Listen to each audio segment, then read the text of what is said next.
want to remind everybody who is tuning in here, let's just say you're tuning in just for the college football segment. You are able to watch the entire full-length video here, a Playbook ATS podcast, right here on Proline TV. So don't forget to check it out, Proline TV. Subscribe to make sure you don't miss any full-length videos here on this network. Okay, let's get into it. So we're going to go over a whole bunch of stuff here in college football. We didn't get a chance to do it last week, but now we've got Tony. Andy, I don't know if you've done this yet, guys, but have you guys, because I have 6 teams that I believe can win the championship, 6 I believe cannot. Do you can you give me a number of teams that you believe can win the championship? I haven't looked at it that way because I thought you were. I thought the no, question I'm just bringing this up. It's a new question. question. Oh, okay, yeah, because I know that you said we have bets on as far as winning the championship. Realistically, well, it's hard to say. Everybody thinks they have a chance, and you still got to play some of these games. Well, I'll ask you: do you think Notre Dame has a chance? Yes, absolutely. I think Oregon. Notre Dame, Oregon, absolutely. I think Ohio State, possibly. They would not be amongst my top. Penn State, possibly. Texas. Yes. Georgia. Yes, but it's a little bit shaky. This is not the same team we've seen the last 2 years.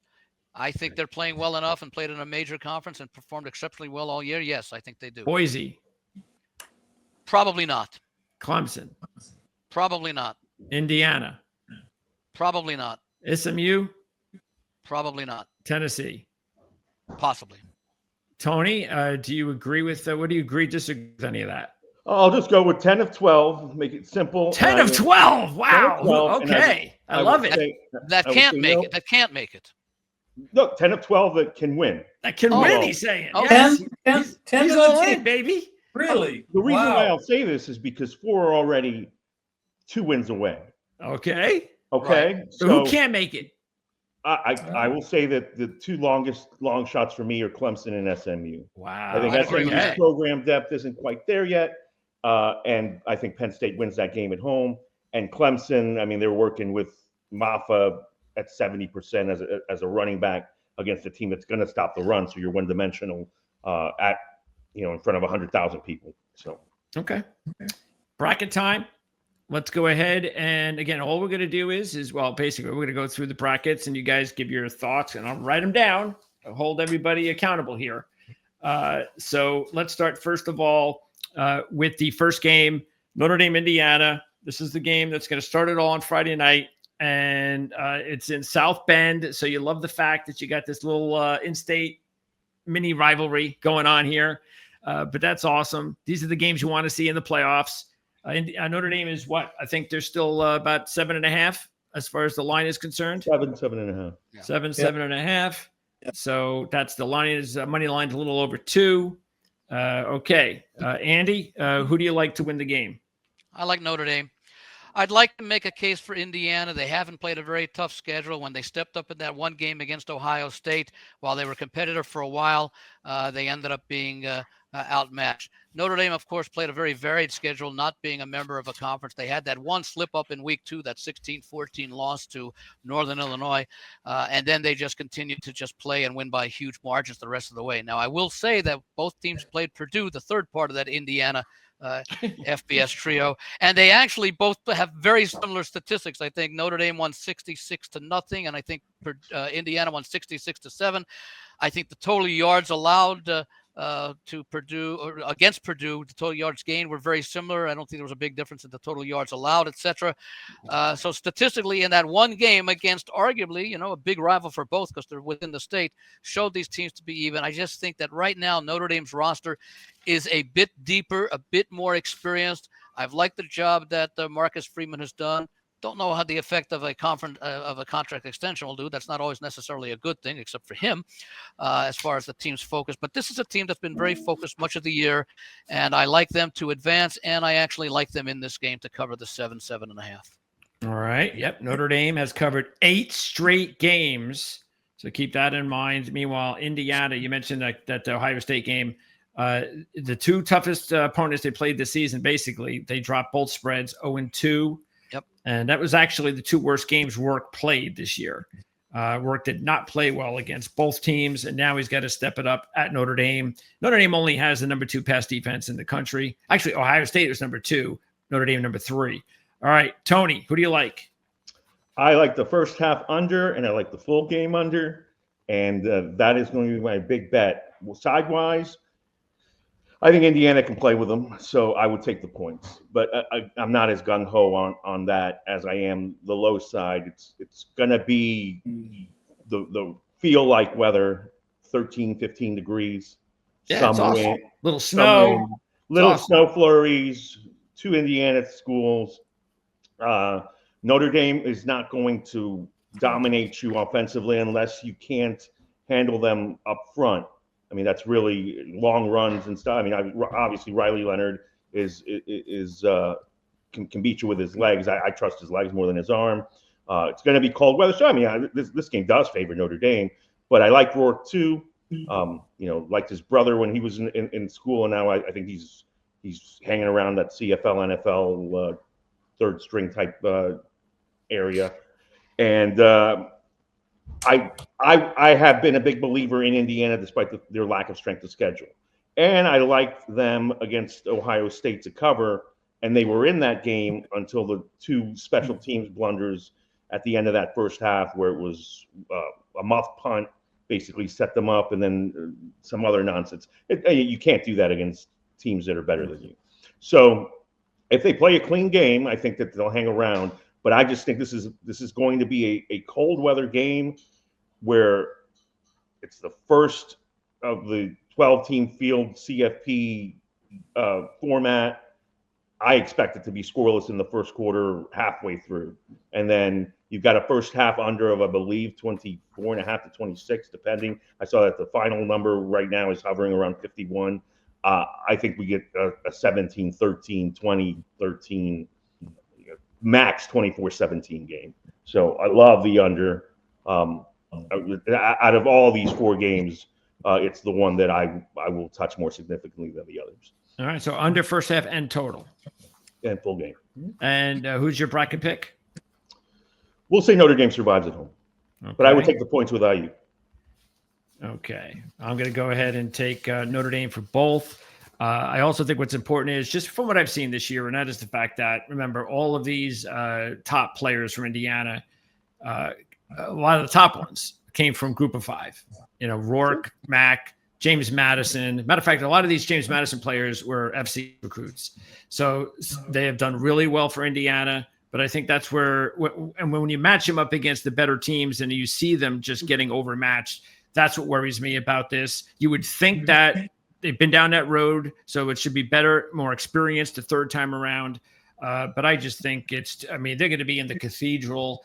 They playing are. in front of I will everybody. say this. What's Notre Dame's loss? What's that? What was Notre Dame's loss? Oh, yeah, well, Northern Illinois. They that's like a game Very where they similar would care. teams. Yeah, that's just. It was after they won. It was the week not a after they playoff won game. that. It was also the week after they had that big win at Texas A&M that everyone was shouting as a game that could decide. And look, I have a very difficult time backing, which I'm doing, Notre Dame and Penn State this playoff season because they are just not good in big games. They are not good and haven't been in a long time. So if they both lose to this weekend, I'm going to feel like an idiot, and I'm going to be like, well, I deserve it backing these 2 teams, but it's just the way I'm going to go. And I do think Notre Dame is capable of doing even more damage after this, but we'll get to that later. If Cignetti stays at Indiana and gets to recruit a couple of more years, this will be an even contest in 2 years. Well, the interesting thing is going to be now Cignetti can't steal all those players again like he did because he's at Indiana. So what's his next trick? What does he have? I'll tell you what, with what he did this year, he'll get a lot more 5-star recruits consider Indiana.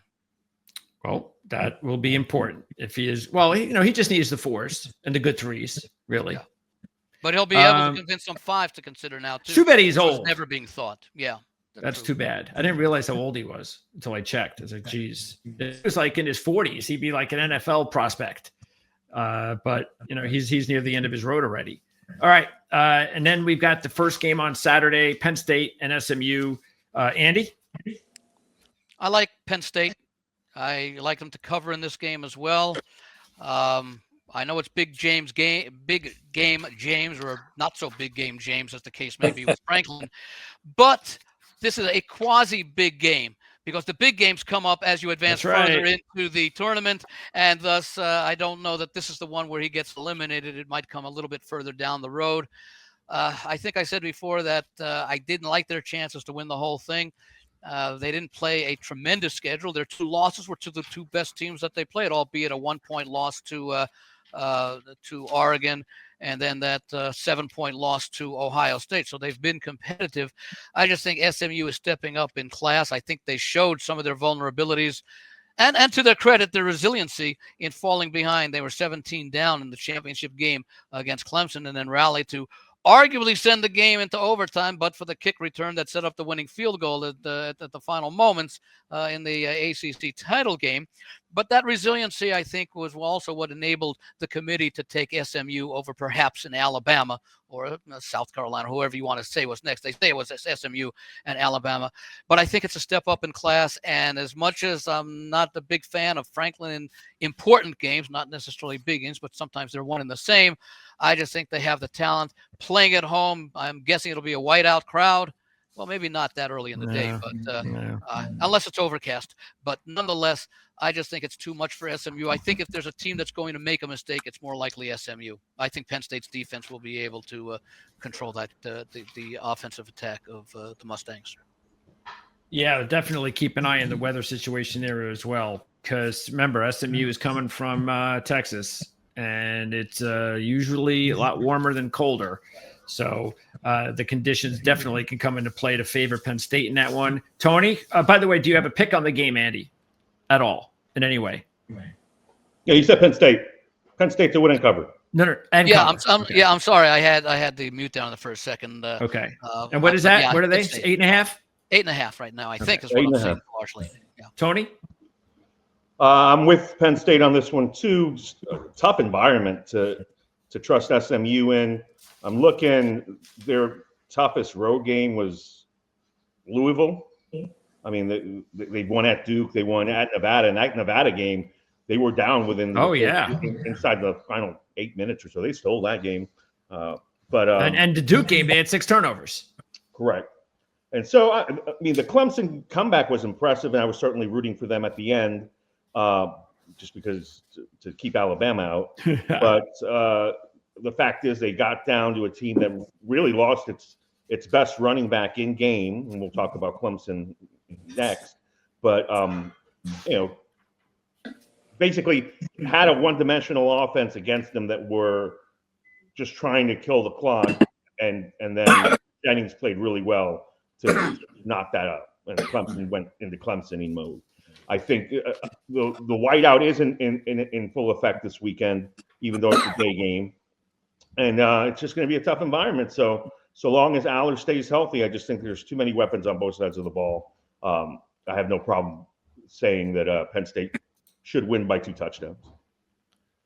Yeah, unfortunately, the whiteout isn't going to be as effective, but it is, I guess, what is that? It gets the camaraderie, and the fans are all going to be in unison, and it could be also intimidating, especially if you've never been there before. So, right. Yeah. You're saying what's it going to be, 100,000? No, it's at 12. No, that's what I'm saying, but that's why the whiteout because it's effective. Yeah. I mean, nobody visually on TV, we've seen. I mean, you look at the Ohio State Michigan game, and everybody's in scarlet, whatever it is. It's like it's not a big deal. That's at least in my mind. Greg, that's 100,000 seats, right? Yeah. Okay. Next up, Clemson and Texas. And this seems to be the dog that is getting the most play, and as well they should. I mean, Clemson has got a history, even though it hasn't been recently. But as Mark pointed out in the newsletter, a couple of really big trends that work for Dabo when he goes up in big game situations as the dog. So that's another reason why you want to click on that link if you haven't already purchased the newsletter and find out more about this matchup and all the other matchups. So yeah, Texas is what they 11.5, I believe. Is that what the spread is? The most recent one, 12. I saw 11 12. and a half. It opened what 13.5. So yeah. I mean, money significantly came in on Clemson. And you're getting a nice money line play of about 350, which is really nice.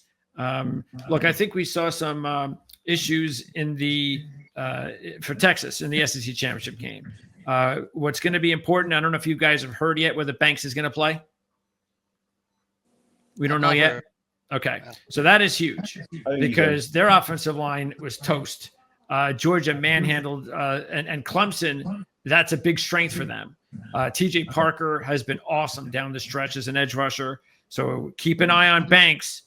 Look, he won the Lombardi Awards. He's the best tackle in college football, says college football. So if he doesn't play, that is a huge loss for Texas. Keep in mind, too, Texas was 80th in the country in penalties, and they had 11 in the SEC title game. Clemson had none in the ACC title game. Clemson's also 5th in the country in turnover margin. That's important because that's how you got to win if you're Clemson right now. And that's how, that's the type of team they are. They're more of a defensive team. They've got young receivers.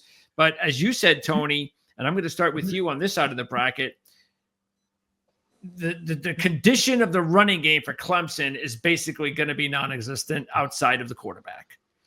And is that going to be enough? And I think if they lose the turnover battle or don't win it, I think they have no chance. If they win the turnover battle, they'll be there till the end, but they can't do it without turnovers.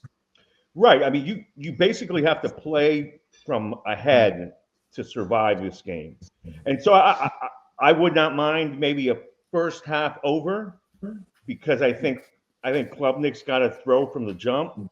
I think you go in saying we're not even going to pretend. If you watch the second half of the SMU game, you see our running back is 70% at best, and he's shying away from contact. If that, yeah. And he's a good running back when healthy. And so they lose this kid Jay Haynes, who's a really speedy freshman. So he's out. So you're down to one. I mean, they didn't get another guy ready to take some carries, but for the most part, it's going to be young. Yeah, probably a redshirt freshman. Yeah. If you want to be competitive in this game, you've got to score early. This Texas defense, I mean, they've been great most of the season. They've had some hiccups here and there, but I mean, they've been more consistent than the offense, which says a lot, given that Sarkisian is their coach. So I think Clemson, you have to pull off something surprising early if you want to stay in this game. If it keeps coming down, if it comes down to 10, I would take Texas. Otherwise, I'm going to stay away from it. And I think I do like the over. I think that this Clemson defense is a little overrated. I think certainly they've lost so much talent to the NFL over the last few years. And this team has looked so vulnerable against, really mediocre teams most of the season. So, lost to Louisville, didn't see that coming. So I see Texas winning. So they'll be my play. If it comes down, I'll lay the points. And again, I think it ends up being a 38-24 game. Okay. Andy?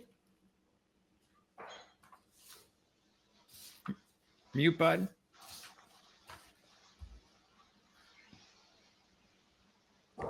You got there we go. There you go. Yeah, okay. I was looking for some notes and couldn't find them. No, I like Texas in this game. They both Clemson and Texas played Georgia. Clemson played them the first game of the year, 34-3, when Georgia's defense was as healthy as it was likely to be all season. And as we found out later in the season, yeah, they're a good defense, but nothing near the level of the last 2 years. And Clemson could do absolutely nothing on offense against that Georgia defense. I think this Texas defense this year is better than that Clemson defense. And Texas managed much better against that Georgia defense. In the first game that they lost, 30-15 at home, they were outgained by 24 yards. I'm sorry, I think they were outgained by 24 yards, and or Georgia was outgained by 24 yards, and I think 3.8. Texas really put up some big numbers in that second game. I may have them reversed a little bit, but there were a hell of a lot of turnovers in those two games too, which is again, that's the only way Clemson, if they can they didn't even have to get, because what did Texas have, like 9 turnovers in both games combined, I believe. So if Clemson could just get like 3, they got a shot. Even 2-0, it might be what they need. But that's the thing. Texas has been turning the ball over a lot in those 2 games against Georgia. The way you're talking about this game, it sounds like Texas will be the only offense in the game. That's what I'm hearing. Well, they have no running game.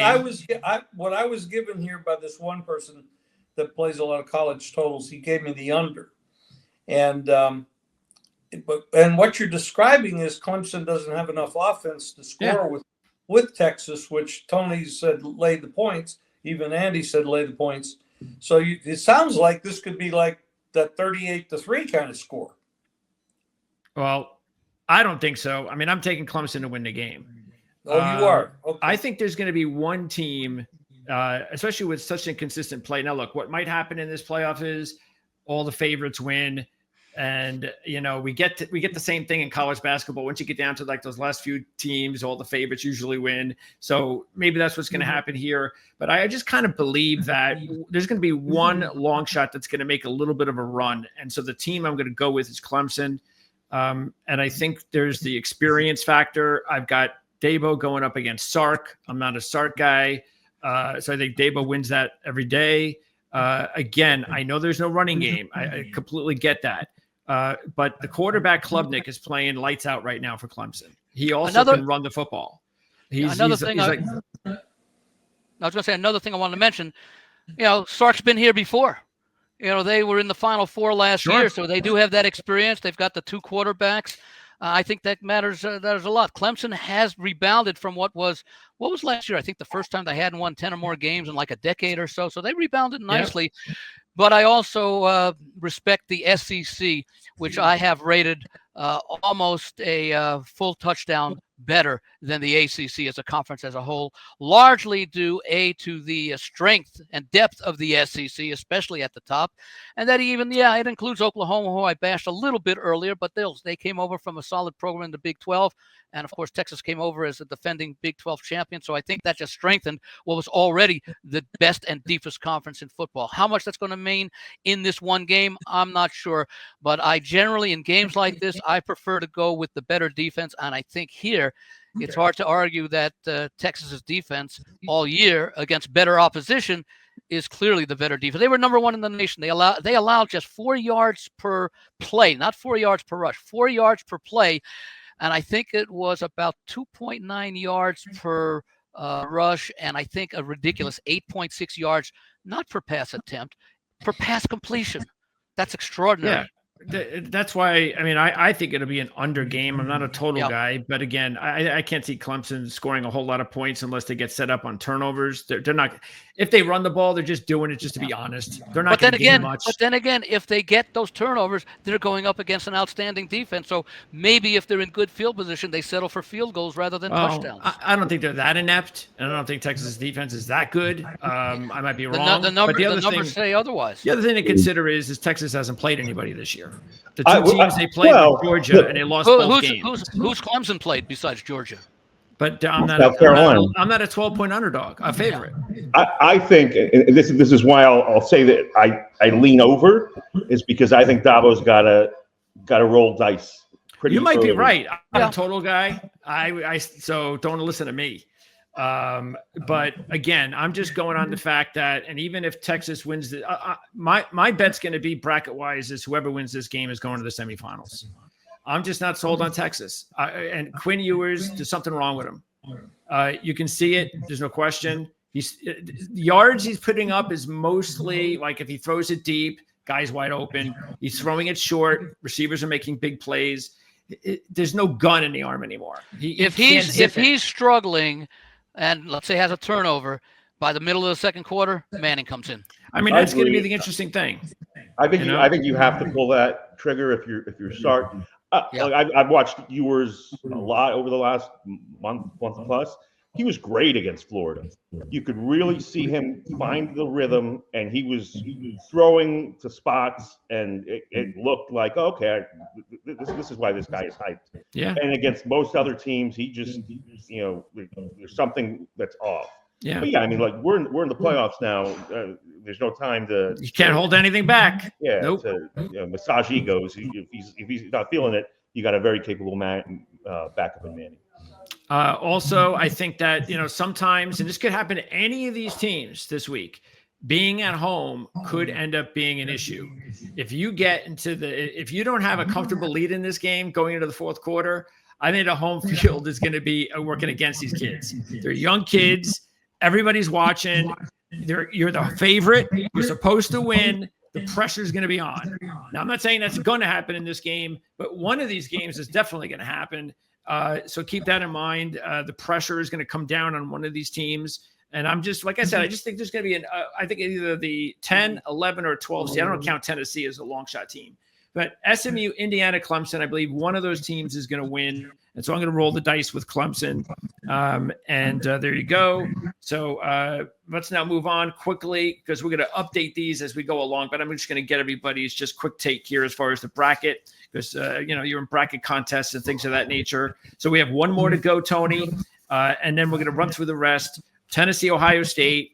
This will be Saturday night, and an opportunity for Ohio State to either get the bad memory, at least a little bit of it, in the rear view, or they're going to come out just not feeling it, still punch drunk after what happened to them. The pressure being at home, they're going to go 3 and out. The fan base is going to boo them, and they're just going to wilt, and Tennessee's going to blow them out, or Ohio State's going to use it as motivation. They're going to go out and they're going to prove to everybody just how good they are because they're clearly more talented than Tennessee. But the problem is still the matchup could be something that Tennessee needs to take advantage of. Their running game against Ohio State, and also whether Ohio State can protect and run the ball themselves because of their injuries on the offensive line. So who do you like? Ohio State, I believe, is what, a 7.5? 7.5. What do you like? Give me those points and give me an outright upset. Balls. Whoa! How about that? And I think a couple of things. For starters, I mean, Tennessee's pretty battle tested. All these kids are 5-star recruits. So to say that Ohio State is clearly more talented than Tennessee is somewhat of a stretch. I'll give you that they probably have a little more depth. But, I mean, there's a lot of All-Americans on both sides. I also think that Ayamaliava is a more talented quarterback than Will Howard. I also think that there is a very interesting subplot coming on that apparently like 40% of the resale tickets are being purchased in Tennessee. So we could see a much different crowd than normally shows up at the Horseshoe. I guess just because Vols fans are really gung ho about supporting their team. And obviously, it's a fan base where that's their team. So I just think there are a lot of factors in play. You kind of hinted at it, Greg, with the way they lost to Michigan could beat you again. Because the doubt that sets in like a Groundhog Day type thing, even though they had finally gotten that off their backs. I think it's and I think because I vote in your poll every week that I have not been the biggest Ohio State believer all season. I saw the transfer portal rankings. I think a lot of people got behind that and said, "Oh, this team's clearly going to be dominant," and they've beaten some teams as in workmanlike fashion, but I haven't seen a clear like Georgia, like what I expected from Georgia. Yeah, we don't have any of those teams out this year, that's for sure. Exactly. So to me, I think, and you're giving me 7.5, so I get the hook too. Tennessee. The Vols are going to have to get some extra clothes because it's going to be a little colder up there. It will be chilly, but I mean Tennessee gets cold. I like Tennessee as well in this game, but Andy, it's going to be chillier than it's going to be in Tennessee. That's for sure. Oh, it gets cold up in those hills in Knoxville from time to time. Not like in Columbus, however. Tennessee, they've been a really solid team all year. They had that 4-point loss at Arkansas, and then they had that next loss. What was it? Alabama? Who was the other loss to? Georgia. Georgia, yeah, and they were both on the road. Yes, they were. But Tennessee's been a solid team from the start of the season. The problem is in the national media and everything, they've been overshadowed by Texas and Georgia, who are near the top of the polls every year, and to a lesser extent, because they were having good seasons for a good part, they were overshadowed by Ole Miss and Alabama. So people didn't really get a chance to recognize how good Tennessee is. Ohio State. Now, as far as the hangover effect, I've talked about it earlier. It's been 3 weeks since that loss to Michigan. They've heard everything negative they could possibly hear about that team, certainly for the first 10 days or so. It's important for them to get out front, because if they give up the first points of the game, the fans will probably start booing immediately, and they'll say that Ryan Day should be fired at halftime, so we still have 30 minutes to overcome it. But I do think Tennessee competes in this game. I'm not quite sure if I feel comfortable calling the outright upset, but I do feel very comfortable in taking the points. All right. Well, I'm going to take Ohio State. And again, if I'm going to take Ohio State, I'm just going to take them to be the Ohio State that we expected before Michigan. And that's just the way I'm going to go. Also, by the way, mark me down for Ohio State to win the game but not cover. So as far as advancing in the tournament goes. And I don't like the fact that Tennessee, they've only played 4 true road games, and 2 of them were the losses. And in both of those games, the young quarterback, had his worst games. So he's now going to be expected to go to Columbus, the big horseshoe, prime time. Everybody's watching, not just him, but other kids. But still, he's a young quarterback. That is a good defense. Matter of fact, Caleb Downs, I believe, you talked about Ohio State's outstanding pass defense earlier. Yeah, they have an incredible group of kids. Now, the one kid they can pick is that Igbinosun kid. That kid is a flag machine. He can't cover anybody, because when he does, he's holding them. So that's something to keep an eye on. Are the refs going to allow Ohio State's defensive backs, including Igbinosun, hold? Because if they do, they let them get away with it. Tennessee's in trouble. If they start throwing the flag early, that's a big break for Tennessee. But keep an eye on that kid, Caleb Downs, the safety for Ohio State. The kid's an awesome player, a transfer from Alabama. He's going to be an awesome NFL player. Anyway, I think it's an issue that Tennessee has not played well on the road compared to at home. And now they've got to expect to do this at Ohio State in such a big game.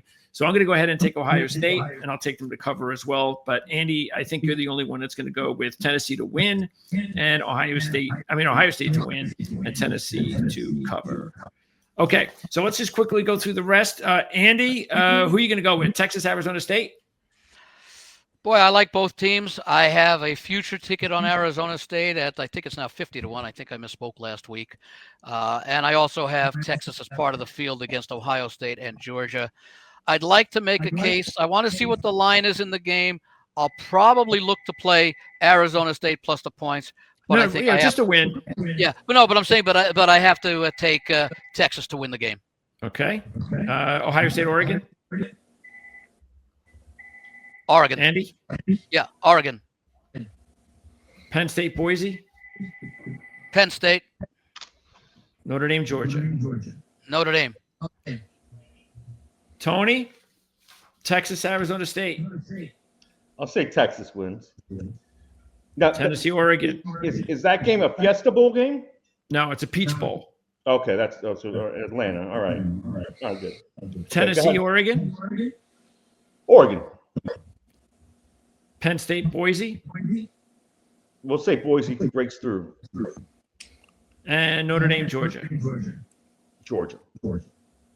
And we're going to talk next week regarding the Georgia matchup, or in a couple of weeks, regarding that quarterback situation, because that's going to be the big mystery. Is if the young quarterback comes in and plays, how good does he play? Does he play so good that Georgia's offense is better than they've been all year, or does he play so bad that they have no shot? So that's going to be a mystery.